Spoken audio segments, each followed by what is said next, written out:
Welcome back, everyone, to the Winning Play Podcast. Alongside Drew James and Robb Hue, I'm your co-host, Kendall Capps. Guys, the Super Bowl is finally here. I can't tell you how geeked and ready I am for this game. We got to see the two teams match up a couple years ago. It was an instant classic. Some people still were a little bitter by the end of it in that call that allowed the Chiefs to run the clock out. But nevertheless, we get a rematch. The Eagles get another crack at the Chiefs. Tell me, how excited are you guys? Pumped. I mean, it's a Super Bowl for the ages. We get a team about to maybe win 3 straight. We got Saquon Barkley, who still looks like the best player in the league. I think it's going to be a clash here. It's going to be fun. And Kendrick Lamar at the halftime show. It's all good for me. Yeah. Yeah, I'm geeked, man. I mean, the Chiefs are on a historic run here as a team, and they're going against the Eagles, who have an absolutely monster roster. You're talking about the best running back in all of football, one of the best O lines, the best defense. I mean, this is like a juggernaut team on a run, and then a juggernaut team this year. So it's gonna be a great matchup, and I'm excited to see it. Well, it's interesting too because, throughout the year, a lot of people talked about the coaching in Philadelphia and them winning despite their head coach, and yet they continued to pile on wins. And for the first, I would say 10, 12 weeks of the season, the Eagles were winning almost every week, but they didn't look very good doing it most of the time. But it's like at some point, like all of that doesn't matter because they just continue to win. No one can beat this team. And you know, they are so deep at almost every position. It is wild to see a roster this talented, and it's crazy to think who would have thought, based on that Super Bowl 2 years ago when they matched up, when Jalen Hurts had what, in my estimation, was the best game we've ever seen him play, and that looked like his true coming out party. Like, oh, this guy is going to be an absolute stud for years to come, and then he's kind of regressed to the point that he's been the only thing most people talk about as to the potential reason they don't win a Super Bowl. Um, and he's kind of quietly putting those narratives aside again. And he's playing really, really well in the postseason. He's not turning the ball over. He's using his legs again. Obviously, that injury was a non-starter, and he was just fine. So, I figure we could talk about a little bit how they got here to begin with. I mean, the Chiefs coming into the season, right? Like, they've won 2 straight. No one's ever won 3 straight. I mean, Drew, did you actually foresee them getting this far? I mean, I did. I think I've picked the Chiefs since preseason to make the Super Bowl. Uh, I mean, this team, 15-1. I know they had a lot of squeakers throughout the year. I think 17 straight games now, winning one possession games. They haven't been blowing people out, but at no point this season has it not seemed like they were the team to beat. I think after their one loss, I was on this show saying, hey, I watched them lose to the Bills. I think this team would beat the Bills in the playoffs, and they did. So they haven't surprised me, but it's still it's shocking how this team continues to live up to expectations, continues to make it happen, continues to find a way. And what's scariest is they seem at their healthiest, at their strongest right now, Super Bowl week. I think this is the peak of their season, which they've been here enough to know that this is when you need it. So can't say I'm shocked or surprised, but I'm awestruck and impressed for sure. Yeah, if you're Vic Fangio, you got your work cut out for you because this Chiefs offense is going to be different than it was the entire rest of the year. Now that Worthy's moved inside and they got Hollywood Brown, there's only like 1 week of tape on that, and they're not going to be running all those naked bootlegs in the same way. So I mean, it's going to be a tough task. I'm gonna be looking at how Andy Reid attacks basically Blankenship, who's like the weakness on that secondary, but I think we'll probably get into that a little bit later. But yeah, no, turns out the betting favorites were half right. The Chiefs are there, the Lions aren't, but they've been the faves since the start, and this team is essentially, it's reminiscent, which makes sense. It's reminiscent like the Pats dynasty, situational football, and they're like a slowly clenching boa constrictor at the end of games where they just don't make mistakes and they make you pay for yours. So the Yes, Eagles are going to have they to. put pressure on you. It's impressive how they manipulate the game, especially the fourth quarter of football games. And like you said, they don't make the killer mistake, and that 100% harkens back to what I witnessed with Bill Belichick and Tom Brady, that New England team for so long, is that puts so much pressure on you to not make a mistake. And when your team isn't as well prepared, whether it's penalties, turnovers, anything Well, like no, that. we saw it all year. We saw teams in games have the win, and uncharacteristically for grown professional athletes, Yes. like like poop the Raiders bed. fumble, the Broncos It lost it was it. Yeah. yeah, it's just a failure to execute basic plays and a failure to execute in their basic jobs at the end of games because of that pressure that the Chiefs put on you to not make any mistake. You can feel it, it's palpable, and they won several games this year solely off of that pressure. Well, and I have to wonder, like this Philly team, they're not a team that has made the mistakes, right? They don't turn the ball over at all, and they turn you over. It's pretty impressive what they've been doing, especially as of late on offense.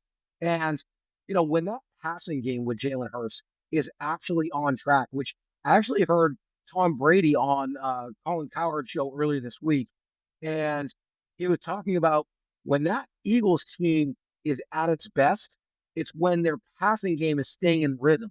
It's not about when they're running the football well, because they've had lots of games. That Rams playoff game, right? They easily could have lost that football game multiple times. If not, yeah, Saquon rips off these 50 yards, but their offense was mostly non-existent for that game. Then you go forward a week, and when they're moving the ball through the air consistently well, and that opens things up underneath. Now they're staying ahead of the chains, and because they're the Eagles, they don't need 10 yards for a first down. They need 9 yards because 4th and 1 is a guaranteed first down for them. And as we have come to find out, and Buffalo Bills fans found out, they're not the Philadelphia Eagles. Other teams continue to try to be the Eagles, but only the Eagles need 9 yards on 3 plays. Everyone else still needs 10. Um, and so, like, it's a really interesting matchup because the Eagles are the one team that have shown they're not making those mistakes, especially as of late. So it should be a lot of fun. But before we dive into some of the deep X's and O's of that, figured why not? We touch on some of the awards they announced: the NFL MVP last night, Defensive Player of the Year, Offensive Defensive Rookies of the Year, Coach of the Year, and a number of the awards were really, really close. Um, and of course, I think we need to kick it off with the MVP. And Josh Allen, kudos to him. Um, he narrowly beats Lamar Jackson for the NFL MVP award. He had 26 first place votes to 22 for Lamar. Lamar actually had 26, or excuse me, 27 to 23, but Lamar actually had one more second place vote, making it really, really close in the voting. But nevertheless, Josh Allen wins the award. Drew, did they get it right? I mean, I don't think so, but I think you're talking about a guy who was 14th in passing. I mean, he was not even in the top 5 in most quarterback statistics. You had one guy having maybe one of the greatest quarterback years of all time. And most importantly, how does one guy win the All-Pro and one guy win the MVP when it's the same voters voting for both awards? Just baffles me. I will never get it. I get that you can make complaints that Lamar didn't have a great year last year and won. That could be valid. But to me, this is a one-year award. Lamar literally beat Josh Allen in every category of stat there was, except rushing touchdowns, I believe. So yeah, I'm on the Lamar train. Really, if I had a vote, I would have been voting for Saquon, though, who's having the greatest running back season we've ever seen. So that's where my heart lies. I'm not mad about it. Josh Allen's a great player. But you do feel like he's winning this MVP because of the lack of guys around him as much as his actual play. Yeah, and Lamar's not winning the MVP because of the not lack of guys around him, because he had a 2K runner. So I mean I actually like it because beyond who specifically won, because I like specifying these awards, and any room where you can make the All-Pro different than the MVP and it be reasonable, and I think this was reasonable in my mind, I like, because otherwise, why do we have separate awards? Why do we have an All-Pro and an MVP if they're just going to be the same. I like having the All-Pro be a statistical-based award, who had the best statistical year, and then the MVP is more to it. There's more sauce. There's more ingredients in that sauce boiling around, and the MVP is never going to be purely in a vacuum a single year award. There's always going to be narrative to it. There's always going to be extra value because you're assessing value, which is subjective. So I mean, I'm with you on the Saquon thing. Last year, I would have loved to see a running back. I don't think QBs were worthy of it last year, period. So I would have loved to see CMC win it last year. A part of me would have loved to see Saquon as well. But here's Josh, and when you look back at his career, this is going to cement. I know people don't like this because you're saying it's a year-to-year award, but this is going to cement the type of player he's been through this era. He is an MVP caliber quarterback, and I'm happy for the guy to get one. The Yeah, same way I'd be happy for Lamar if he didn't have one until now as well. So yeah, I think it's safe to say, like, everyone knows Josh Allen is deserving. He had a phenomenal season. Yes, statistically, he was slightly below Lamar He in didn't some of lead that the award. league in a single stat. Well, rushing touchdowns for quarterbacks, he led the league. he He's was also also not supposed to be. He was also not supposed to lead his team to playoff berths and make it further than the Ravens. well, He no, wasn't but supposed to none of it do matters because the voting happened And before. no, So the that he did postseason, not. but He did not lead the league in quarterback rushing touchdowns. That was Jalen Hurts, by the way. He didn't lead the league in any stats. okay.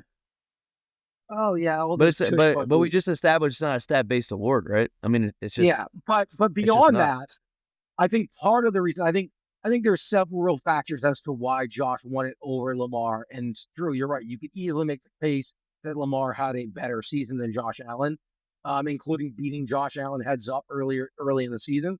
Um, Yep. but one thing, Lamar had won it twice, and there is voter fatigue. It's the same reason Jokic didn't win his third MVP yet, but he probably will this year. Well, no, he might not. SGA will probably win it this No, year, but Shea this year, but yeah, um, should have won yeah. the other year. Um, exactly. Like, so there's voter fatigue, especially knowing when he won his second one last year. He didn't really play that great. Like, it was just he won it by default. And I think you're right, Rob. Like, 24 clearly touchdowns CMC, if for an ever there was a MVP. year that running back would have won, it should have been last year. Which again, I hate that it's become a quarterback award, but let's face it, that's what it's become. But then also the fact that Josh Allen beat two 15-1 teams. He beat the Chiefs and the Bills, and he won in Detroit. Like, no one else did that. Like, no other team beat those two teams. Those were what everyone considered Vegas. Everyone had those as the two best teams in football pretty much all year long. He beat both of them. So, like, that's another feather in his cap. So I think you just combine those things together, and knowing it was so close between him and Josh, it made it a little bit easier for just enough people to vote for Josh over Lamar, and that's why it shook out the way it did. But you know, both guys were clearly deserving, as was Saquon. He got a little bit of love. He finished with like 100 and some odd points. But, nevertheless, he's still very down the list overall. Um, some other major awards: NFL Defensive Player of the Year. Patrick Surtain locks that one up, which midway through the season, you could have got some really, really good money if you were betting on him to win the award. But he just gained more and more ground as TJ Watt and some of these others fell off. So it was impressive to see the young man get his flowers this early. Yeah, Yeah, it's I always think impressive.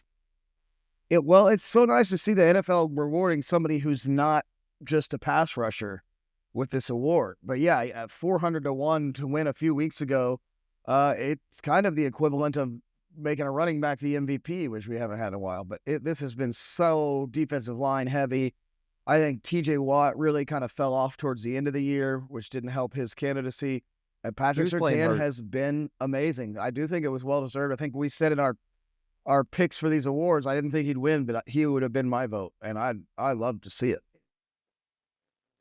Yeah, I'm a big fan when DBs can outvalue pass rushers in this league. I mean, we put such a weight on pass rushers on the defense, and for good reason. But it takes really special cornerbacks to be DPOY candidates. So I'm happy for Surtain because he is that guy. He's the best corner in football.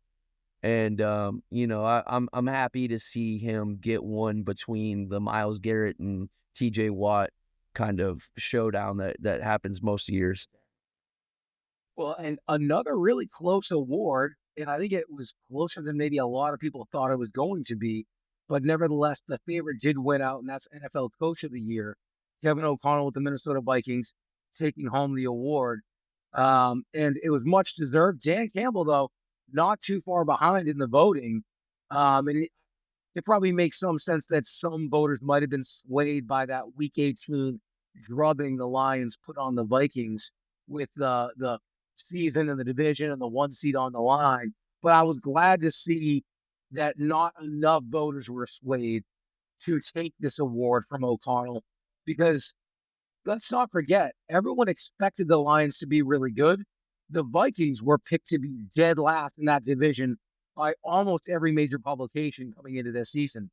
So for him to be able to do what he did and to make Sam Darnold relevant, now he wasn't relevant when it mattered, but outside of when it mattered, for the first 16 weeks of the season, he was playing at a Pro Bowl level.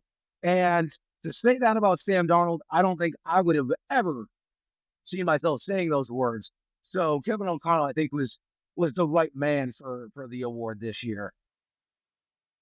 Yeah, I would have gone Dan Quinn. I would have been swayed by that Week 18 victory, and just the culture change he's brought. But you can't say O'Connell's not deserving with the regular season the Vikings had. Was pretty impressive.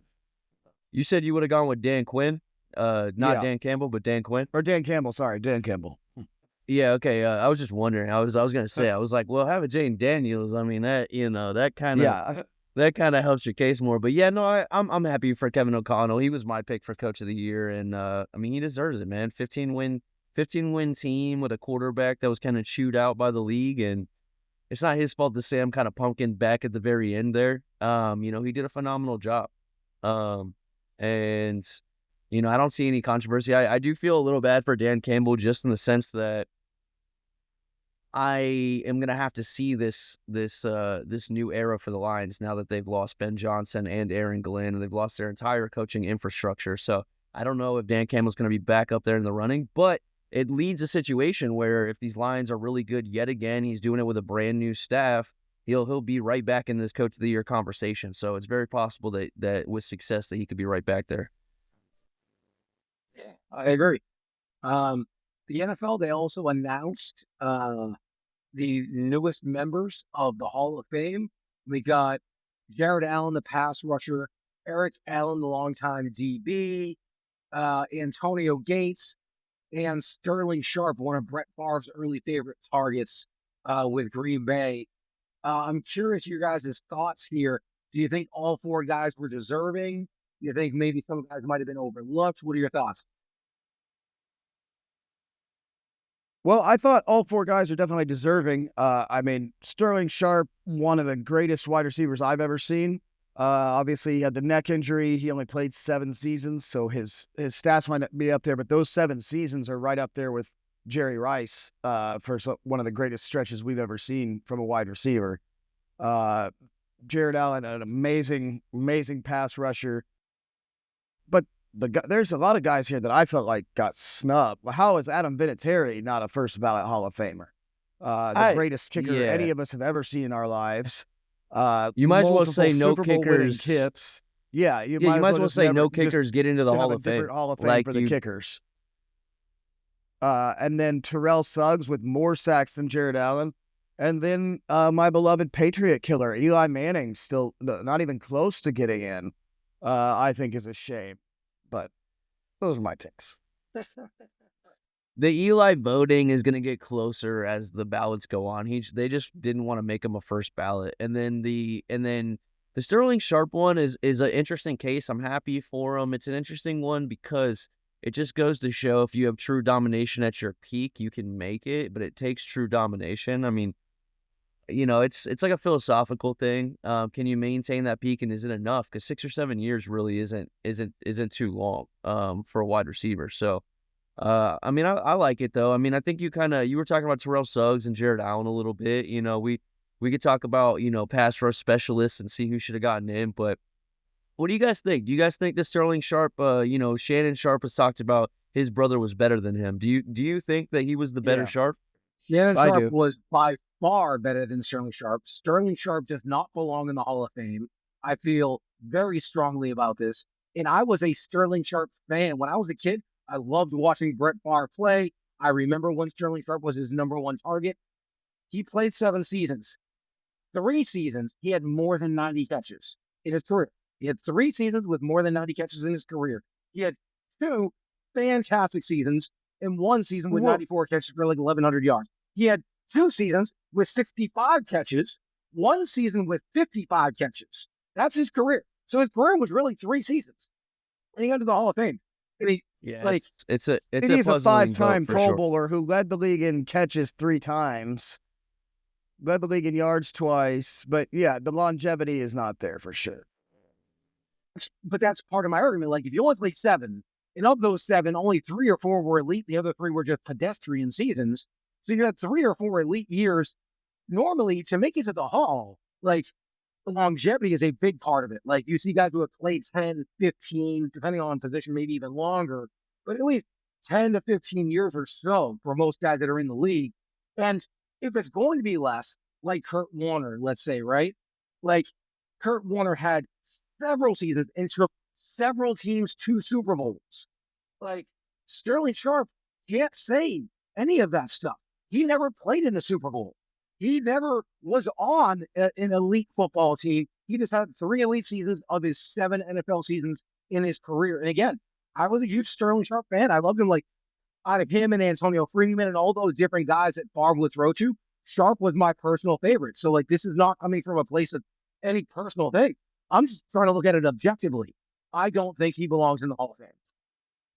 Well, and I'd say, I mean, he did win the receiving Triple Crown, but you know who also won the receiving Triple Crown that didn't make it in this year? Steve Smith, who I would have probably put in over Sterling. And a I guy would have you talked also. about, we Yeah, didn't me talk too. about, but Reggie Wayne, I also would have put in ahead of Yeah, Sterling. another guy would have put it Um, in, like Steve. You brought Steve Smith, and what does Steve Smith do? He played for far longer, and he took his team to the Super Bowl, balled the heck out in that Super Bowl, and oh, lost and 32 the whole 29 to the playoffs. Patriots. Yeah, like that dude Yeah, was a this monster, man, and also like for an undersized dude, like man, like I was always so impressed with Steve Smith. Like watching that he's guy a play, I dog. would not want to line up and have to guard. Like you're not gonna you try getting your hands on him. And he was so physical, but then his first step was so quick. Like that guy was so awesome, and he did so much with so little. With Jake Delhomme and a bunch of scrubs at quarterback. Yeah, there's definitely some other guys that I think were far more deserving than Sterling Sharp. So I was a little surprised when I saw that personally. Yeah, this feels a little bit like the power and influence of Shannon Sharp, maybe behind the scenes campaigning for his brother. It feels a little bit of Shannon's presence in a what if, like an injury working in your favor. Kind of like, maybe this isn't a great analogy, but I kind of feel like Joe Burrow in the same way has kind of ridden on like a what if he didn't get injured on some of these since he made the Super Bowl. It's like, you know, um, it's an interesting one. I'm with you a little bit, Kendall. I am happy for Sterling Sharp, but at the same time, it is a puzzling vote because, as you guys mentioned, Reggie Wayne and Steve Smith had extended careers, sustained excellence. Um, and and Reggie and and Wayne I think one chip. and I do think sustained excellence, especially at the wide receiver position, is really important for the Hall of Fame because there are random receivers that will have like a greatest year of all time type of situation. Like, down the road, you're gonna have to talk about Cooper Kupp's year and all that stuff. But does that year alone and one other one make him Hall of Fame worthy? I don't really think so. So it's an interesting, it's an interesting situation with voting awards in general. So, happy for him, but I agree with you on the philosophical questions that you raised for that. All right, guys. Well, let's transition back to the big game.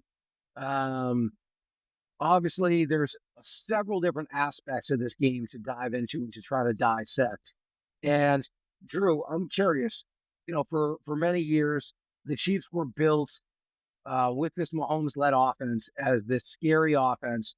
And in the last 2 years, we've watched as Steve Spagnuolo has led that defense and helped them become not just the leaders of the team, but also maybe one of the scariest, most well-balanced defenses in the league. And their defense was the primary reason they were winning for much of this year.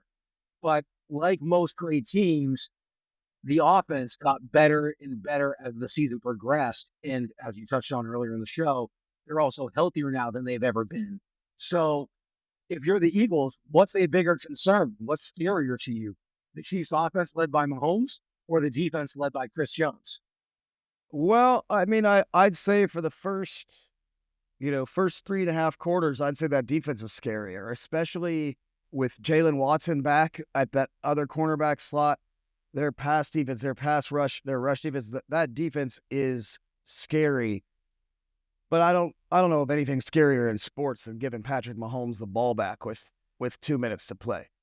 So when it comes to the end of game, I think that's about the scariest thing since putting Michael Jordan in with a minute left, or the same scenario with Tom Brady. So I'd say, yeah, the first 3 quarters of the game, that Chiefs defense is enough to beat you. And if you let them get a lead, that Chiefs defense will smother you with a pillow till the end. But when it all comes down to it, last 5 minutes of the game, Patrick Mahomes might be the scariest player alive. Yeah, the Eagles. I mean, the answer is offense. The Eagles aren't as scared of the Chiefs' defense with that offensive line and that run game. They're not as scared of the defense as they are of giving Pat Mahomes the ball. I mean, really realistically, the Chiefs. The scariest thing is their coaching staff, because similar to the MVP award, the coach of the year didn't go to the best coach in all of football. That's Andy Reid. So it's Andy Reid, and then maybe the best defensive coordinator in all of football, Steve Spagnuolo. And the Chiefs just have this perfect storm of a defensive coordinator that's never going to be a head coach again.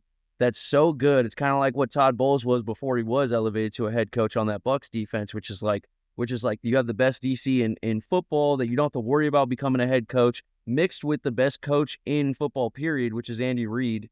Kendall, you kind of alluded to that the Eagles coaching has been a narrative about it's holding them back and it hasn't mattered. Well, it matters in big games. And the coaching difference has showed up for the Chiefs before, and it's going to show up again, to be honest. Like, now, whether that decides the game or not is something to be seen. But, I mean, which is scarier, offense or defense? It's always going to be an Andy Reid, Pat Mahomes combo that's scarier. Well, it's wild because, what's really fun about this, we don't get many opportunities in the Super Bowl like this where we get essentially a rematch from 2 seasons ago. And so many of the players, at least at some of the what they call the skill position players, are the same, especially on Philadelphia's side outside of Saquon. And so, knowing we saw this play out a couple of years ago, and Andy Reid did such a masterful job drawing up plays on offense in that game to create wide open players in the flat for walk-in touchdowns. You don't normally see walk-in touchdowns in the Super Bowl, and the Chiefs had 2 in the fourth quarter. So it's going to be really interesting to see what Philadelphia brings to the table and what Vic Fangio can do this time around to try to change that from happening again. Because you have to figure Andy Reid is, he knows that the 2 tackles for Kansas City are a problem, and they have been all year, right? From the center guard, the Chiefs might be the best in the league, but the 2 tackles have been an issue all year long.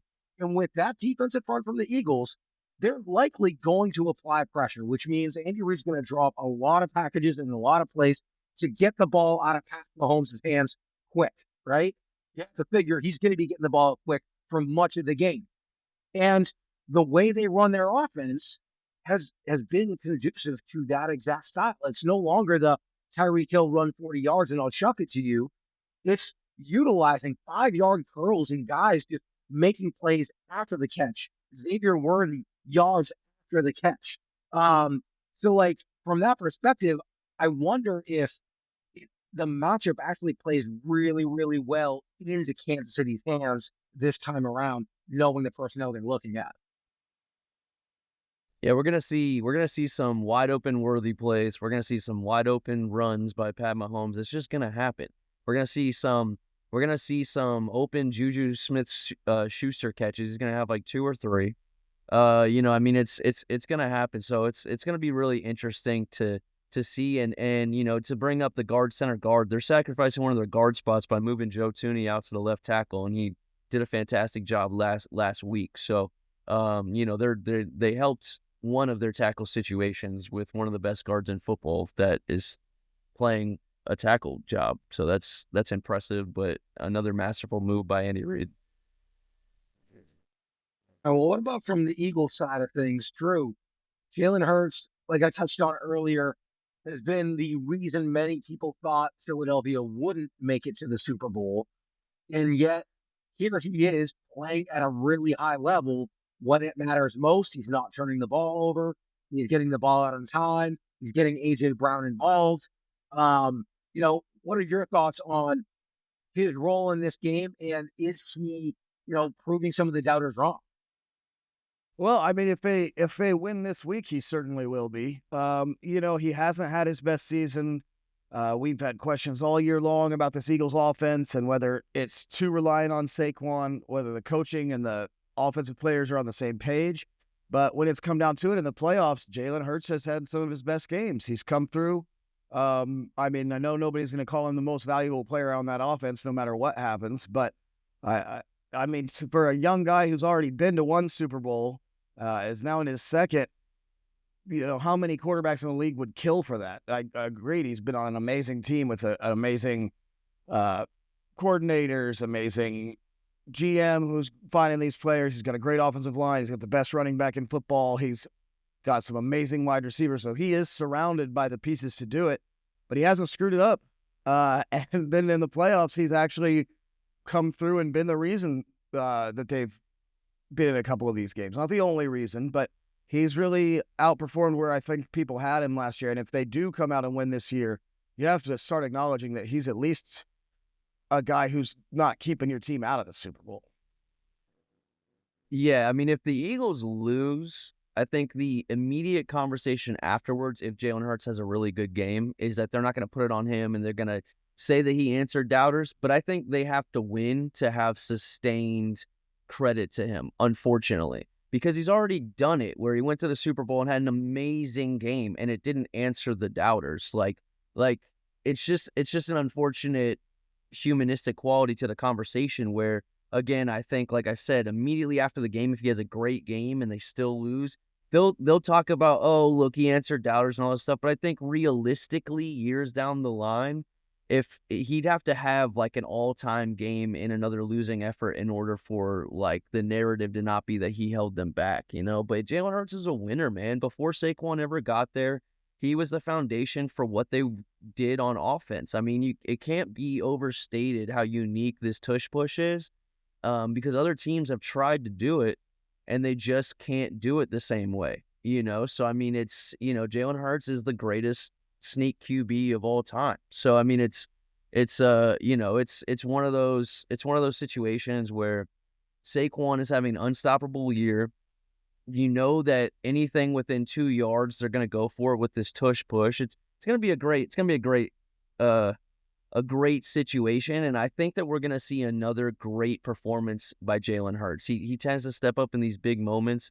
Now, whether or not that translates to wins or not, I'm not so sure. But I like Jalen Hurts. I'm a big Jalen Hurts guy. So I hope that he puts on a show, and part of me hopes that the Eagles win. I'm torn because I like the things that he has to say after games for the most part. I think he's solid at taking accountability as a leader of a football team. He clearly works really hard. He has a strong work ethic. But I do think he has rocks for brains. I don't think he's the most intelligent quarterback we've ever seen. And I think sometimes that holds him back from being able to, whether it's pre-snap, be able to figure out what he's looking at and get his team into or out of the right play. And then also snap decisions and being able to throw the ball accurately in some of those instances. It's been so inconsistent. Rob, you touched on it 2 years ago, played a phenomenal Super Bowl, best game of his career, in my opinion. And the reason the Jaguars came back was because for the next year and a half of football, he didn't play that well. Like, he had games where he played well, but he had a lot of games where he did not play well, and he's still not proving that he can be a consistent thrower of the football. Like we've watched the progression of Lamar Jackson, right? Lamar went from a run first, elusive athlete to being an all pro quarterback because he's now able to accurately, consistently throw the ball at all three levels of the defense. And Jalen Hurts hasn't been able to do that on a consistent level. But I look at this particular matchup, which what Spags is going to do is what the same thing he always does, which is he's going to play a lot of man defense. And he's going to leave A.J. Brown and Devonta Smith out on islands, and he's going to trust his corners, and he's going to bring blitzes from all different places. And we're going to see what Jalen Hurts can diagnose and can he make the correct read and the correct throws like he has many times in big spots in the past. But I personally, I still need to see him do it and lead his team to a Super Bowl win. And beyond that, put together seasons worth of consistent play at the quarterback position for him to move into that elite tier of quarterbacks in my mind. It helps when you have that running back, that offensive line, those receivers, that defense. That makes it a lot easier, right? That can hide a lot of your flaws. So, the winning doesn't necessarily mean he deserves or he's in that upper echelon, that top tier of quarterbacks. To me, I need to see it well beyond whatever even happens in this game. But he is undeniably playing really well right now. And, he stepped up and played these Chiefs well 2 years ago. I think he might do it again in this particular game. Super Bowl runs do a lot for a conversation. I mean, if you remember Joe Flacco pre that Super Bowl run and then post that Super Bowl run, the way that Joe Flacco was talked about and seen as was completely different before that Super Bowl. Never in his career was he considered a top 5 quarterback in the NFL at any point. But they were. I don't think that was what the conversation was like after the win, though. Even after the win, no. There was so many guys: Peyton, Drew Brees, Tom Brady. There was some Aaron Rodgers still in the league. He was never considered an elite with those guys at no point in his career. Like, yes, that moved him from being like, dude, to like being a good quarterback to help you win in the Super Bowl. And he has the most, I think, road playoff wins in NFL history. So like he continued some of that success for a few years after that, but he was never put in that category. Like right now, we're talking about like Hurts. Is he in that elite tier? And I need to see more than just a great performance on Sunday to move him there. All right, I want to talk about. I didn't know that was the stakes. I didn't know that was the stakes we were talking about. I thought you were talking about doubters because I was thinking the stakes were is Jalen. Is Jalen holding the team back? I thought was the conversation. That's kind of been the conversation around Jalen Hurts. I don't think anyone's ever going to call him a top 5 along with Josh Allen or Lamar or Pat. I think he could. I think he certainly could. If he balls out and they win this game, and then he puts a fantastic season next year, and he actually progresses as a passer the way Lamar does, I would move him ahead of Lamar. He will have been to 2 Super Bowls. He will have a far better postseason resume with 2 baller-ass games in the Super Bowl, right? Like, if he puts that consistent level, I think he could absolutely be in that tier. I just need to see it. But anyway, so let's jump to Saquon because he's obviously a big part of this equation and a big part of this game, right? The Eagles, everyone knows they're going to try to establish the running game. The Chiefs know it. The Eagles know it. The world knows it. Drew, do you think they're going to be able to do that? Well, I think it's going to be tough. I think if you look at Saquon's season this year, and I agree, I think Saquon is the best running back in football, so there's no Saquon slander I'm trying to throw out there. But all of his games with over 100 yards have been against defenses with 22nd or worst rated defenses. He's feasted on bad rushing defenses. This Chiefs team has not allowed a 100-yard rusher all season. So you're definitely seeing strength on strength here. I think really Saquon's success in this game is going to hinge on Jalen Hurts. The Eagles are going to come out trying to run the ball. The Chiefs are going to come out trying to stop the run. If Jalen Hurts can make the Chiefs pay for that and open things up a little bit, Saquon's going to win this game for them. But I think if Jalen is not on and not able to help stretch that field at all, Saquon's going to be running into maybe the best rushing defense in the league outside of the Eagles. So I mean, it's the unstoppable rock versus the stopping object, or whatever analogy you want to make for it. But I'm excited to see it. I don't know if I can answer that question. I wouldn't count on him having 250 yards again. That's for sure. No, no. I mean, I'm still stuck on that on that phrasing. No, unstoppable rock. The But immovable object versus the the uh, unstoppable rock. unstoppable or no, there's force. no Yes. unstoppable rock. I promise Well, you. You can tell look, that's a Saquon. that number one rush defense of the Chiefs has looked less than stellar. It's definitely looked gettable the last couple weeks. So we're talking about one of the best run teams in football. And again, we talked about this going on a couple weeks now, where it's not going to be about his averages, you know, as in like it's not gonna his usage is not gonna be tied to his averages yards per carry. It's gonna be keep pounding the ball with him and hope he breaks one.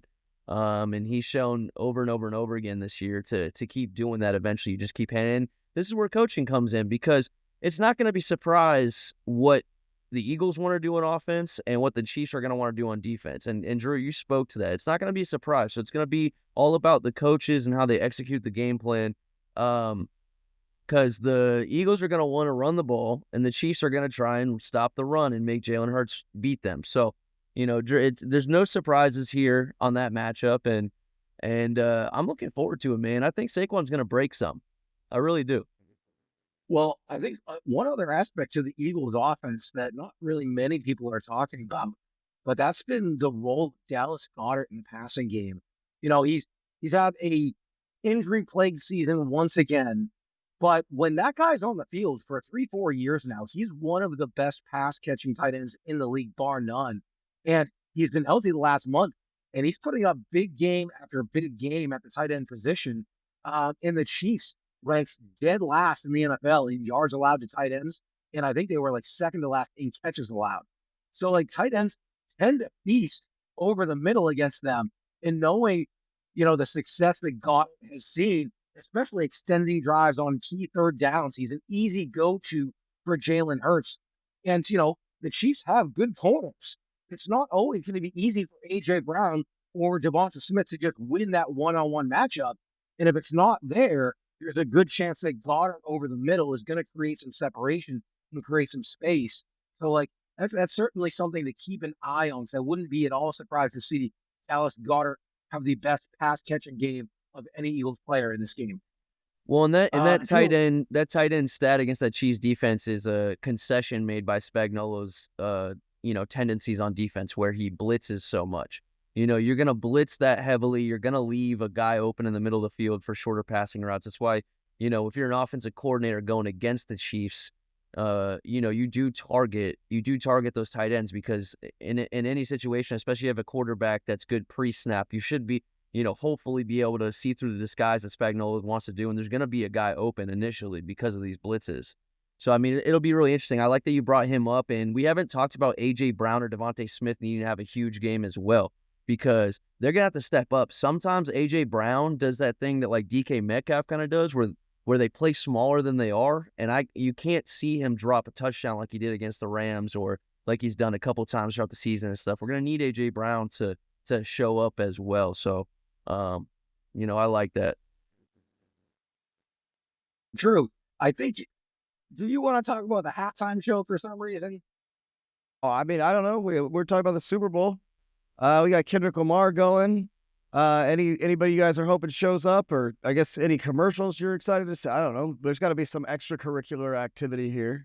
Well, every year, when I host the Super Bowl party, I always create a prop bet sheet, and a number of them involve, I guarantee over under 5.5 Taylor Swift appearances on television. That'll be one of the prop bets. What commercial will you see first? A soda commercial or a beer commercial? I Got to be incorporate a beer. lot of that fun stuff. You'd be surprised. Last year, the first beer commercial wasn't until like the end of the first quarter. It was very surprising how late the first beer commercial was last year. But then also, which beer will you see first? Like Michelob or Miller or whatever it is. Like, there's a lot of really fun stuff out there that I love to incorporate in some of those prop bets. The halftime show, Drew, I know you're a much bigger Kendrick Lamar guy than I am. So not that I don't like his music, I also think he's kind of genius. I just don't know it nearly as well as you do. So I would imagine you probably are a little bit more in tune to what you expect and what you're looking forward to hearing. But yeah, I mean, I love Kendrick, especially as an LA guy. I think he's kind of our hometown kid at this point. But I'm crossing my fingers for a Little Wayne show up for Mona Lisa, which is probably my favorite Kendrick song. Although, he could break the entire internet if he went ahead and sang Poetic Justice and brought Drake out. I don't think the world would keep turning.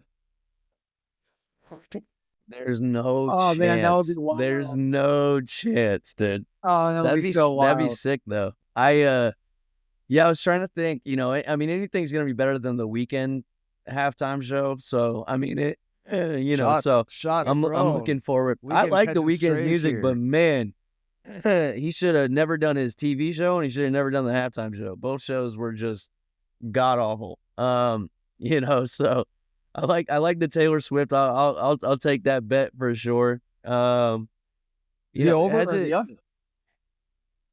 under?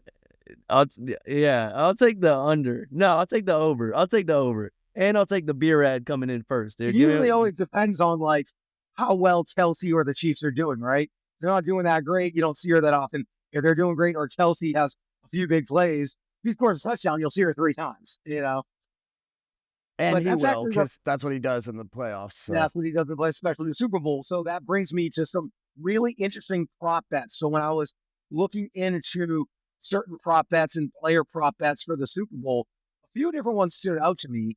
And one that I thought, even though the return isn't that great, but I really liked was anytime touchdown. If you I feel like everyone knows Saquon's probably going to score. He scores a touchdown every game, right? I think he scored 15 out of 19 games this year. He scored a touchdown, something like that. And so many in a row. I feel pretty confident he's going to score, but you have to lay 2 to 1 betting anytime touchdown on him. However, if you parlay his anytime touchdown with Kelsey, you get plus 225. And what does Kelsey do in playoffs and Super Bowl games? He generally scores touchdowns.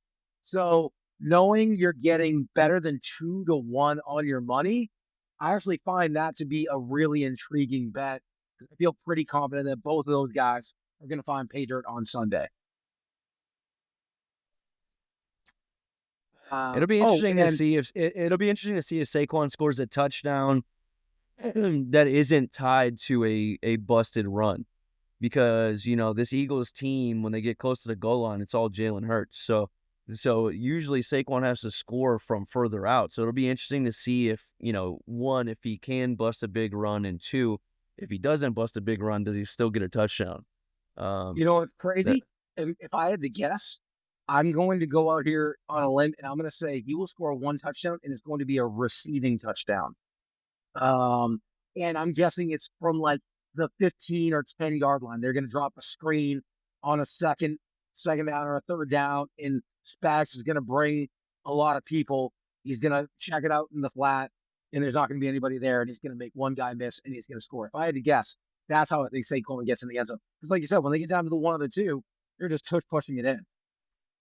Um, Another bet that really it was wild to me that you could get odds this good. Um, but you can get 75 to 1 that each team will score both a passing and a rushing touchdown in each half. Now, I that's like it's not easy. Like it sounds easier than it actually is. It doesn't happen that often that each team will get at least one of each in each half. But if these teams are efficient in the red zone, both teams have shown they can score rushing or passing. Both teams can score in either way. The Eagles, we know if they get down to the one or two, they'll just push their way in. And the Chiefs have been a rushing touchdown machine when they get inside the 5 for a couple of years. But we also know that if they can throw the ball into the end zone at 75 to 1, I feel like that's not. Why not throw $10 on that to win $750? Like, to me, I feel like that there's some good value there. What do you guys think? Or am I crazy? I mean, it's 75-1, so I mean, it's a good pay. I wouldn't say you're crazy. That does sound hard. You're betting on it. What? At least 4 touchdowns here, which isn't awful, but uh, what? 2 from each team running and passing split evenly. I think that does sound kind of hard. But yeah, it's hard for sure. It's definitely not easy. I just think it's 75-1. It's the Super Bowl. There's going to be touchdowns in this game.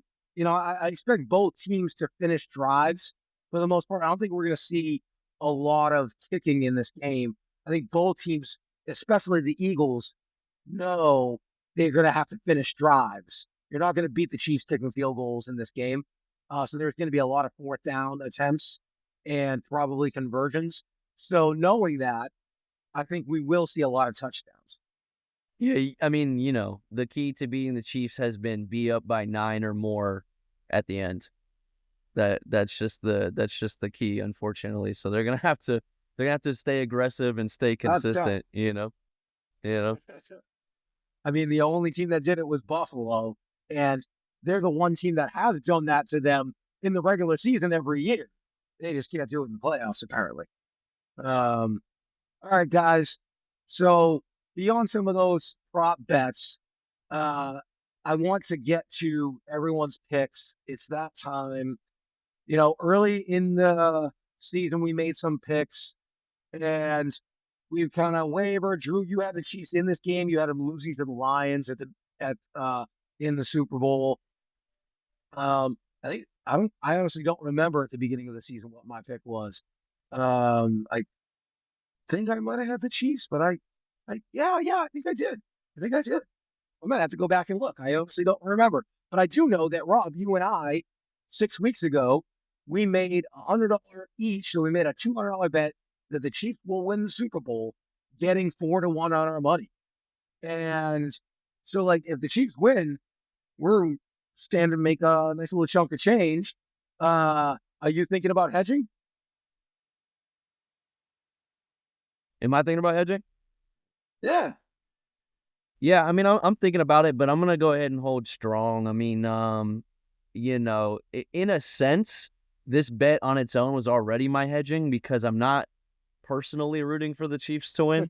So this is an emotional hedge Maybe the already hedging in a it hedge. in and of itself. So either way, it'll be the happiest $100 I lost if the Eagles win, and then it'll be Gotcha. a nice little chunk of Gotcha. change if to cry into, so to speak, if the Chiefs win. All right. Fair So enough. Fair enough. All right, guys. So it's time to make our picks. Who do you got, Rob? Who you got winning the Super Bowl? okay, I so want a team and a score. we talked about this. Yeah, number one running back, one of the top O lines, great wide receiver duo, and the number one defense in football. Um, However, I think they're going to put up a good game. I think it's going to be another great game, a better Super Bowl than some of these years past. I'm still going to go with the Chiefs. I do think that they pull off this three-peat. They've just been too good in situational football. They've just been too consistently good there to close out halves, to close out games. So I'm going to go ahead and pick the Chiefs to be the only three-peat in NFL history. I'm gonna go right with you. Taking the Chiefs here can make a lot of money not betting against Patrick Mahomes, or I guess betting on Patrick Mahomes and the Chiefs. I'm not gonna bet against him now. I think this team really, when you look at how well their defense has played, especially with it being healthy now, I don't trust the Eagles when it comes down to the end. I think I'm going to take the team who's 17-1 in their last 18, or what, has won 17 consecutive, one score games. I'm taking that team every time. So all year, I have been, on the Chiefs bandwagon. I've been defending them. It's not the refs. Like, they're better than you. Let's face it. Um, I think the Eagles are going to win this game. I didn't think I was going to say that at all at the end of the AFC and NFC championships. But when I look at these particular matchups and I look at the Chiefs' newfound vulnerability on at the line of scrimmage and teams being able to run the football well against them the last few weeks, I think the Eagles are going to stay ahead of the chains. I think they're going to be uber aggressive on fourth down and convert the vast majority, if not every time in this game. I wouldn't be surprised to see if they go for two a couple times. That would be, you know, not normal. Like if they get knocked out, they can move to the one. They're going to do that. And they're going to push in. Um, Something There are tells two me, things. the Chiefs have won 17 one-score games in a row, right? And they have all these amazing streaks. They had 8 straight games early this year where they didn't turn it over. Like all these things, and they've been so technically sound for so long. And sometimes you're due for things just not to line up just right. And the Chiefs will control the clock because they're going to have a lot of 13 play, 15 play drives in this game. There are going to be limited possessions, but in those limited possessions, I think the Eagles are going to do a better job of finishing drives. So I actually like the Eagles to win this game 28-23. Yeah, it'll be interesting. The coaching disparity has showed up on this playoff run for the Chiefs consistently. Their coaches have shown to be better than the other coaches on the other team, and I think that continues here. So the Eagles are going to have to overcome the coaching disparity, and then there's going to be an interesting thing because Jake Elliott did not have a great year this year, the kicker for the Eagles. So if they kick and he misses, I mean, it's gonna be huge. If they have a missed kick or some sort Well, of if the situation Eagles there. win and they win for the reasons that I think they're going to win, he won't be a part of the game plan at all. They're going to score 4 touchdowns. He's going to kick 4 extra points. I don't Well, think I the think in the Eagles are going back to of be their, attempting.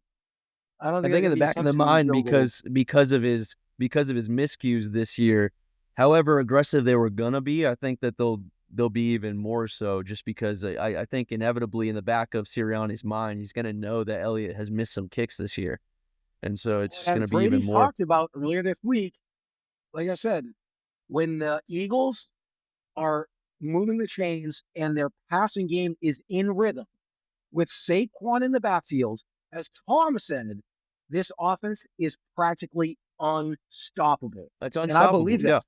Like when Well, they that are well, clicking on all cylinders, you can't stop that offense. well that's why And it's the Chiefs, interesting they to hear lost the you. turnover in battle with the Bills. Like they can turn it over here or there, and the Eagles haven't been turning it over. And again, I Well, know that's I'm why. going out there on a ledge, and it would cost me money because I stand to make a whole bunch of money if the Chiefs win. So I'm going to be rooting for the Chiefs. But my gut says the Eagles are actually going to win this game. I think one thing that we could talk about what the Chiefs were able to do last week against the Bills on those 3rd and 1, 4th and 1 quarterback runs. The Chiefs had that locked up against Josh Allen, who's probably second best in the league at converting those quarterback sneaks. Can the Chiefs do the same thing against the Eagles? Is that No, but tush do you see push? the way the Bill? Yeah, but do you see the way the Bills run it? They don't just hike it and push forward. Josh Allen hops left, then he goes forward. That half a second makes a I'm not huge saying it's the difference. same thing, but whatever Josh Allen is doing, which you are right in what he's doing, has been extremely effective. And the Chiefs shut that down. Can the Chiefs find a way to stop the tush push and get the Eagles off the field on 3rd and 1, 4th and 1, 4th and goal?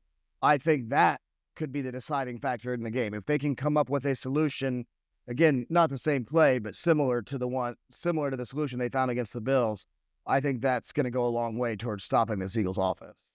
Well, what's interesting is to hear Kendall pick the Eagles to win, but then talk about the Chiefs dominating the time of possession and 13, 15 play drives, because I would think that if the Eagles were to win this game, it's because they managed to hold on to that ball and be the one with the sustained drives instead. No, Cut I into don't that think so. time I of think they're going to be the big play offense in this game, which is what they've been all year. The Chiefs have been dink and dunk all year. The Eagles have been 100%. big play offense all year. But I'm just saying that's why I picked the Chiefs to win is because they've been playing that way. I would think in order to knock them off the mountaintop, you would have to take the ball out of Patrick Mahomes' hands as much as possible. So it's just interesting to hear you pick the Eagles, but then say that they're gonna be I shocked the myself. yeah. I didn't A foresee a I myself I mean having that prediction until the last couple of days. I'm gonna be honest, like, as a personal fan, I'm gonna be rooting for the Eagles. I want the Eagles to And you've got win. money on the Um, Chiefs. I got money on the Chiefs, and I picked them officially on recording. So, the Chiefs are my pick, to win. But if hopes could win championships, then maybe the Eagles can win this one. And Bills fans will be much happier today. All right, guys. Well, that's going to do it for this week. Next week, we'll do a recap and take a look back at the game. But everyone, enjoy the game. Be safe. Hopefully, you can win some Super Bowl squares. Have a little bit of fun. Don't drink too much. And for Robb Hue and Drew James, I'm Kendall Capps. We'll see you guys here next week.